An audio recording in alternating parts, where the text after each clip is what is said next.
Hi guys, you back with Mekkie, ons praat rugby. This is my co-host Lance Snyders en Angelo precies. Mekkie, ons gaan lekker rugby praat vandag. Yes, yeah.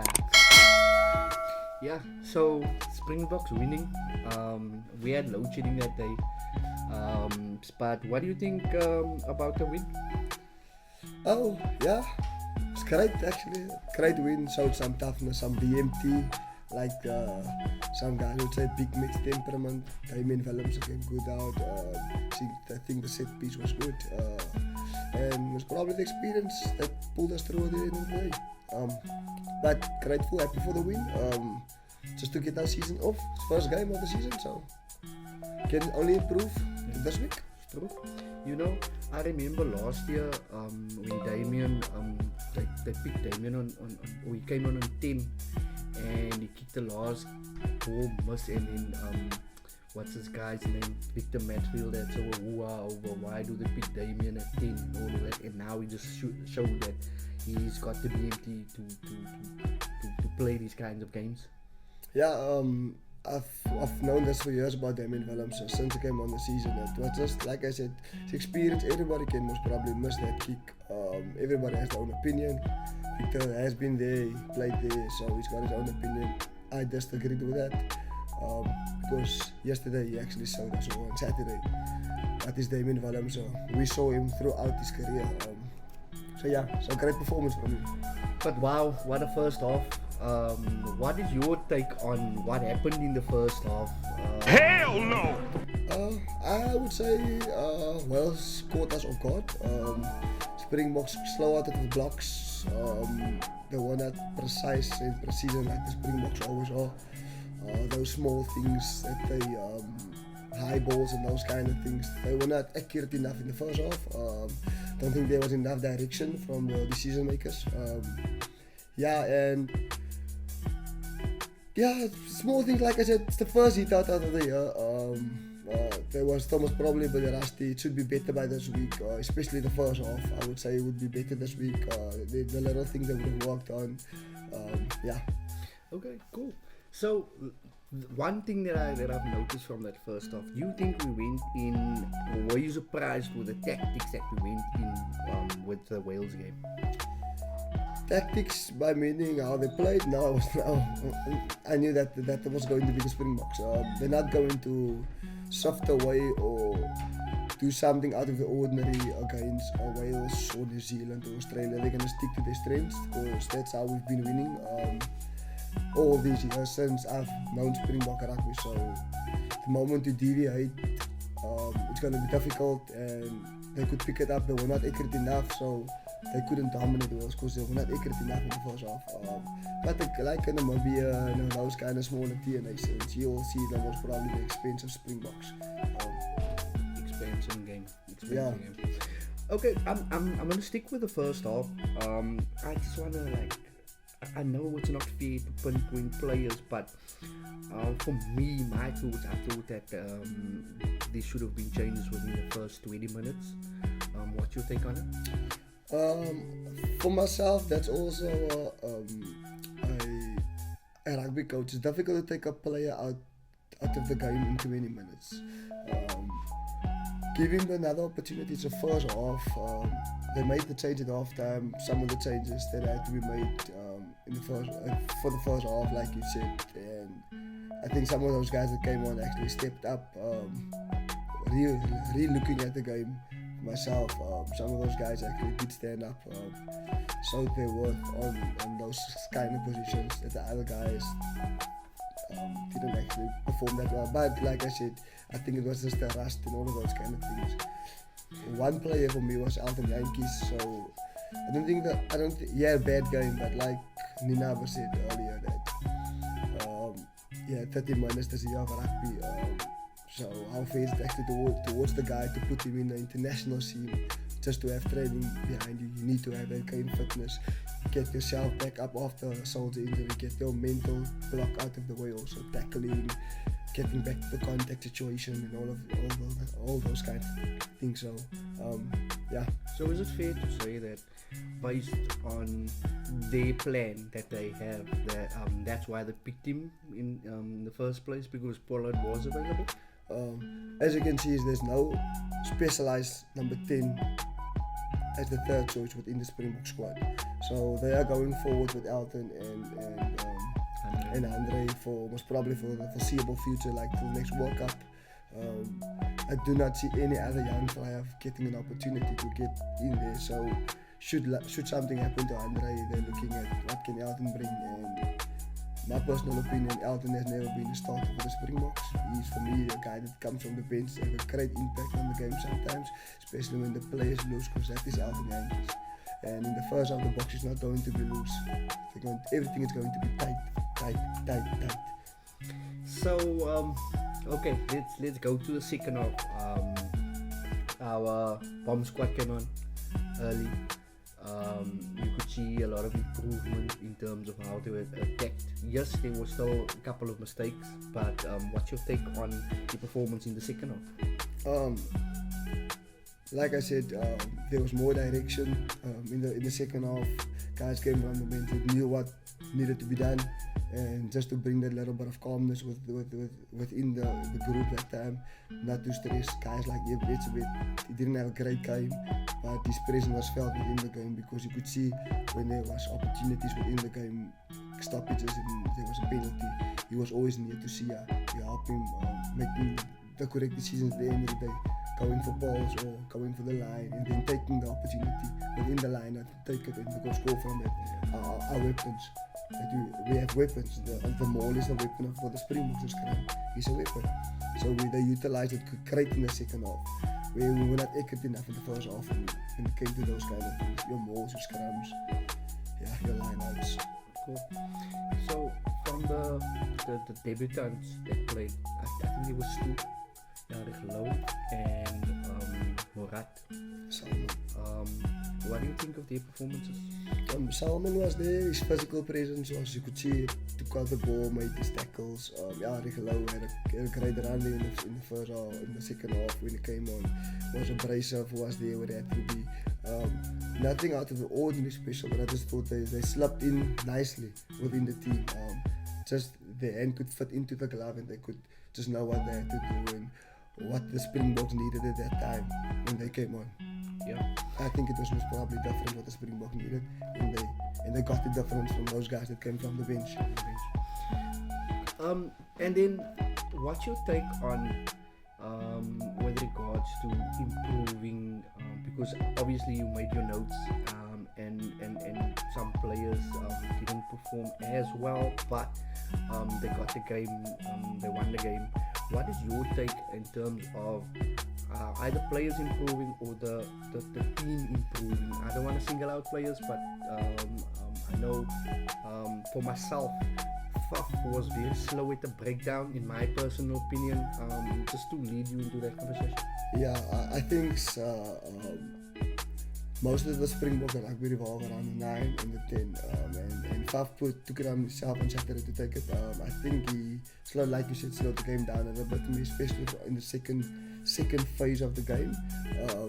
That vital shouldn't be a quick phase ball, just because now it's your defense is not set, so there's maybe some opportunities for you to get over the game line, and then I felt that most probably the coaches that was part of the game plan, but I thought that he slowed the game down too much. Took momentum away from the Springboks, gave Wales time to set the defensive line, and I felt Wales were very abrasive when it came to the defense and actually the physicality this week. So they were actually stopping the Springboks on the game line and then pushing them back because they were double hitting us the whole time. And then with regards to our set pieces, I don't think we were as dominant in games, in previous games where we could see actually we're winning scrum penalties the whole time, because normally what happens is once we in their 22 we get a scrum, we scrum for a penalty, and then that's how we get out of our half. But in this game we didn't really perform in terms of scrummaging and things like that? What you think? Yeah, it will always come back to the first game and the amount of time that the coaches had with these players. A lot of them were involved in a lot of finals over Europe and domestically. So the time span was not so much what they wanted, and that is a lot of things that they're going to have to sort out this week. That's scrummaging, but I thought we were solid enough on our own ball and sometimes putting Wales on their ball under pressure. But like I said, it's still early in the season, so it's most probably those little things that the coach is going to have more time with these players to sort it out. Okay, Lance. So if let's get this game done. If you could pick 5 players, standout players, which players would it be, and also where do you think they stood out? I'm going to start with a guy, like everybody was probably going to start with, but I just felt that I had to. This is a guy, Damien Willems, so he stood out for me. Guy had 4 ball carries, he made meters, like 85 meters, that's all in the first half. 58 meters. In the first half, he beat defenders easily. I felt also that we could run from him to create more opportunities. Because when he took on the guys, there was no that guy that should run over his shoulder, because as a Damien Willems, especially when he comes from the back. So he had an excellent performance for me. For Jasper Visser, was abrasive, he was strong, was good under the high ball. He actually showed what we discussed last week, or what they're looking at is who's going to fill the role for Dwayne Vermeulen, and he's putting up his hand. He had a great game for me. Another player was probably Cheslin, was very live, took on his defenders, made his tackles, put pressure from the kickoff he put on. So he had a great game, but we want to see that razzle dazzle, and they need to create a space for him to give that razzle dazzle. I probably would love to see him one time just at fullback, released from fullback, give it time. Another guy that stood out was a guy like Malcolm Marx when he came on. He had a good game. Loor de Jager, for me, had a good game.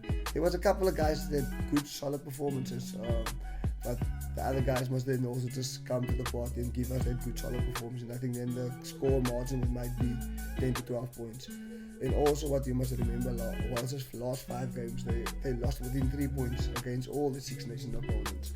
So that was also most probably, they were never going to be easy. They're coming from a long season, they've been playing rugby, so they're rugby fit, their bodies is most probably a bit sore. We are also getting there, but we're getting into our international season only now. So yeah, that album was probably the guys that stood out for me. So Lance, you've got a jersey. I saw last week you had a different jersey. What jersey is this, and why is it so special to you? Okay, so last week was the beginning of the international season, so it was for me my Springbok jersey, showing some unity, some support. So this week I'm wearing my 2015 Kraaifontein final jersey that we played against on the final at Newlands, Super C. So that is this jersey. We didn't win, we lost in the kickoff, but yeah, it was a great experience to play at Newlands. First time ever, so, and it was a final, so it was great. Nice. Springbok selection. Right. So on our way here, me and Lance, we argued a lot with regard to this selection. None of us saw this happening. Lance, you wanna mention the squad or? Yeah, I'll mention the squad. It's Warwick Land, Kurtley Arns at 14, Jesse Creel at 13, Andre Esthuizen, you get Philip Lifasse, Andre Pollard, then you get Jaden Hendricks, Ivan Roos, new cap, Peter Steven way back from injury, Marcel Couture, well-deserved opportunity. Then you get Marvin Ori, and Evan Etzebeth is there for most probably just to run the liners, I don't know, and then Trevor Nyakane, Joseph Deweba, and then also Thomas de Toy. The bench, it's, I would say, most probably some of the least inexperienced bench that I've seen from the Springboks. Little cap, so you get Malcolm Marx, Nchunu, and then Vincent Koch, Ruan Urkia will also be a new captain, Reinhard Alstedt, Jelkat Alstedt, I always called him, and Dion Fourie, also a new cap. Would love to see him get unleashed on the Saturday. Grant Williams, I would love to see him as well. Very, very, very great youngster, energetic. I think very good player, good kicking game. So I would love to see him. And then the man of the moment was probably now, since for the Stormers, and now first stage for the Springboks, Damien Williams on the bench. So, in your honest opinion, did you see this coming, and what do you expect from this team? And also, what your take on choosing a team like this in the second test? Take on the squad.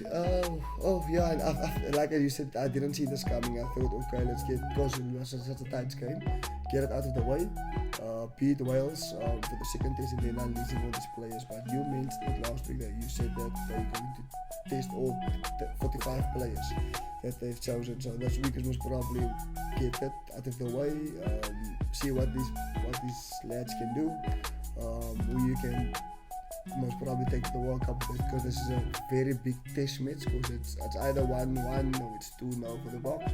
So it's a pressure environment to see where they are at, where they can be at. Can we trust you going forward? Can we choose you to play against the All Blacks, Wallabies? Those kind of games. Can we trust you to go play against Argentina? Those kind of things. Some interesting choices for me, and then also some well-deserved opportunities, I would say. A guy like Evan Roos, like I said last week, Warwick Land, we wanted to see. Curtly Arendse, I felt before his injury was excellent. I most probably think he was the best fullback at the time. Jesse Kriel, we know what he can do, but I think it's just for some to bring some experience into the backline. Andre Esthuizen, I think this guy really needs an opportunity. I think he's been good since he's been at the Sharks. When he's been in the Springbok jersey, he showed what he can do. Apalele Fassi, I also would love to see. Prefer more at fullback. Safe, for me, brings an attacking ability. Like you would say, also individual brilliance. Then Jaden Hendricks, I would have loved to see Grant Williams, but I think he's the senior guy between the two. So probably that's why he got the nod, because Grant started that for the Sharks. Peter Steff, would love to see where he's rugby at after his injury. Just pray he stays fit. That's a note for him. And then Marcel Coetzee, I think this guy really needs an opportunity. There's no two ways about it. I think he had an excellent season. Yes, I would just love him to show the people what he can do. Just before you go to the next person, do you think that Marcel Coetzee was just a pick for the people because the people raved about him?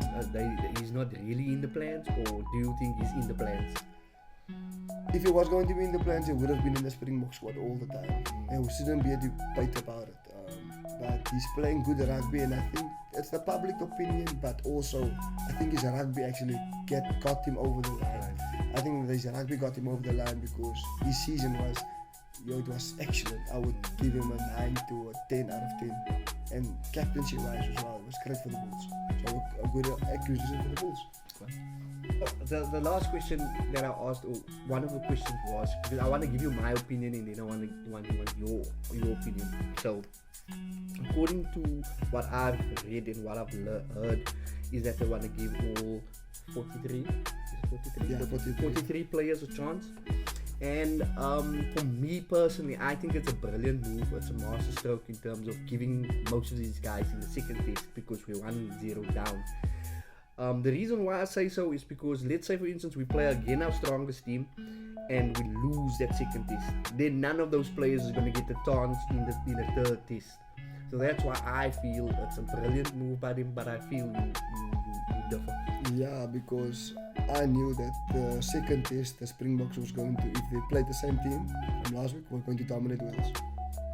Because Pollard would have come back into the frame, they would have been solid enough. They most probably the Wales by 25 points in South Africa at Bloemfontein. I'm sorry, so I totally disagree with your reasoning.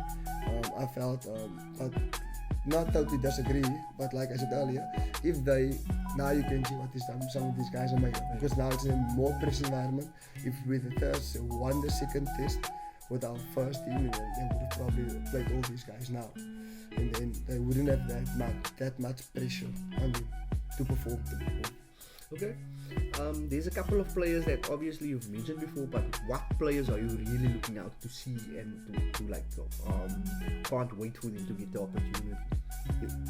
Curtly Adams, I want to see what this boy can bring on the international stage. No, I would love to see him, because we need that from the bench. I think for the Springboks, if Damien Willemse is not going to bring that for you, if you go into 6-2 split, so you need a guy like Versatile just to be, if something should happen. Most probably Dion Veree.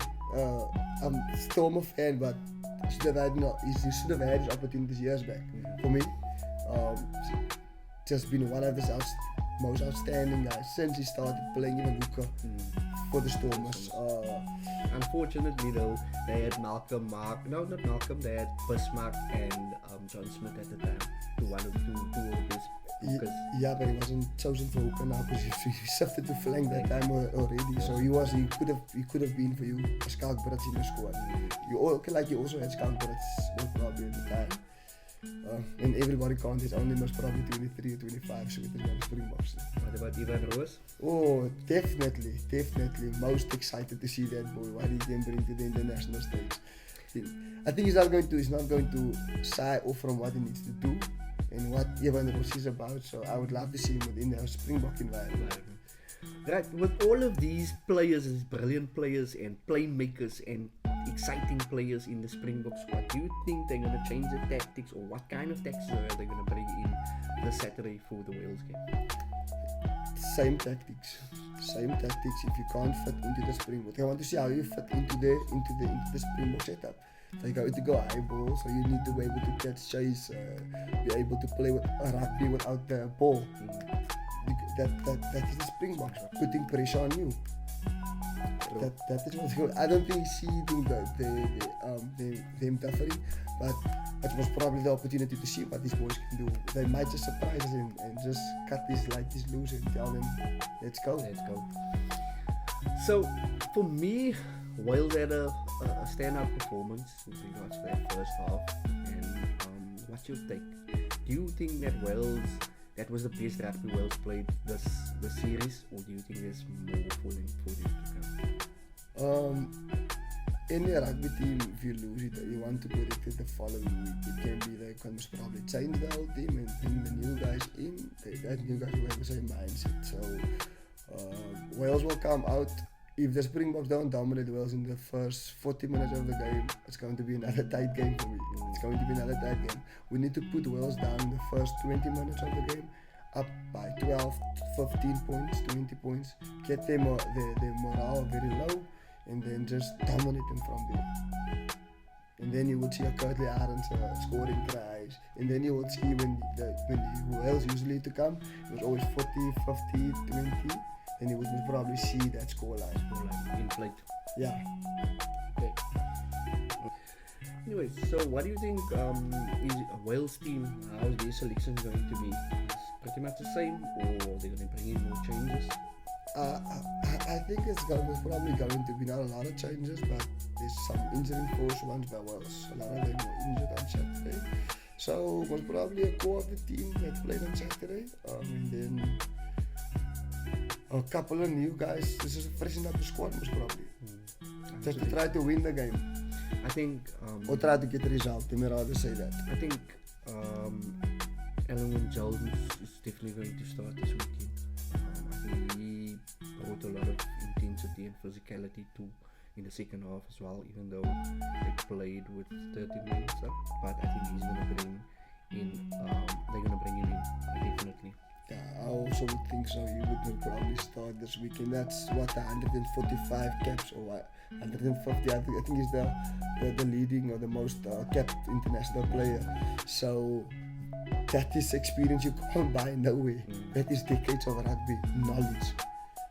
Yeah. Other international teams played. New Zealand played. Ireland, Australia played. England. What you take of that first game, that New Zealand game? I think same with New Zealand. Cora Gardner first 20 minutes against Ireland. Ireland tempo was very high, they were very physical, and New Zealand don't like that. That's why they don't like playing against the Springboks, because if they get physicality, they usually back off, but they readjust after 20 minutes, and their line speed came up, so they were more abrasive also at the tackling point, and then they started putting Ireland on the back foot and starting hurting Ireland. Now you could see Ireland's play sitting now the long season's kicking in. Johnny Section, when he went off, They collapsed. yeah, and soft tries again that New Zealand got, but if you get it, you score it. But what amazes me about New Zealand is that they can be how much put under the punt or pressure. There's always, you can't make a mistake against them. You find yourself under the poles, and that's what happened again. Ireland was playing all of the rugby most of the game, and all of a sudden Ireland is under the poles. Yeah, that's New Zealand for you. That is one of the teams that I highly respect in rugby, because rugby is about taking opportunities. If you're not good on the day and you take opportunities, you might just win the rugby game. And they've shown that over all these years that New Zealand is a team that they've got a winning culture. So it's all about winning for them. It's not, they don't care how the win comes. The win will come when it comes, and that is the mental that they've got over any other team. Ireland never won New Zealand. So Ireland played all the rugby in the first 20 minutes, and then New Zealand just scored two quick tries, and then it was poof. After that, came over. And I didn't get to watch much of the Australia and England game, but I did predict last week that the series is going to be 2-1 for Australia. I know it's still a long way to go, but what's your take on that game? For you to win with 14 guys against England, that's out character. So England have to come out this week for me and improve with discipline, taking the opportunities. It's not just all about Marcus Smith. There's other individuals within the team that needs to put up their hand. Then to make the series interesting, because that's always a nice series to watch. Australia and England, very, very tasteful, you can say it that way. Australia took the opportunities when it mattered. For me, England overrated team, and think that the sun is shining out of there behind when it comes to all the rugby. So yeah. Love it when the Southern Hemisphere gets to take 1 or 2 or 3 and now like 4 over the Northern Hemisphere, just to show how good our rugby really is. You have the money, we have the rugby, we've got all the talent. Fiji had a great win over Tonga for me as well. Argentina had a great win for their first home game against Scotland. And Michael Cheika being the head coach. Yeah, they always going to be strong in the World Cup, and with a little bit of finesse into the game now. It's not power. So yeah, if championship is gonna be tough. It's gonna be tough. Yeah. Right, predictions. So the South Africa Wales team. What's your prediction? I go the Boks by 15. 15. I would say the Boks by 20. Okay. New Zealand, Ireland. 23. New Zealand. Yeah, New Zealand. I think by more than most probably 25, 30 points. Ireland's opportunity was on Saturday. England, Australia? I think England takes this one. I also think England takes this one with 3 points. I say England by 7. 7. Argentina? Argentina wins it. They take the series this week. They're gonna go out. They're gonna go strong team, beat Scotland, get it over and done with. Right, guys. That is our episode for this week. We'll be back next week met Mekkie, ons praat rugby. Cheers, guys. Till next week.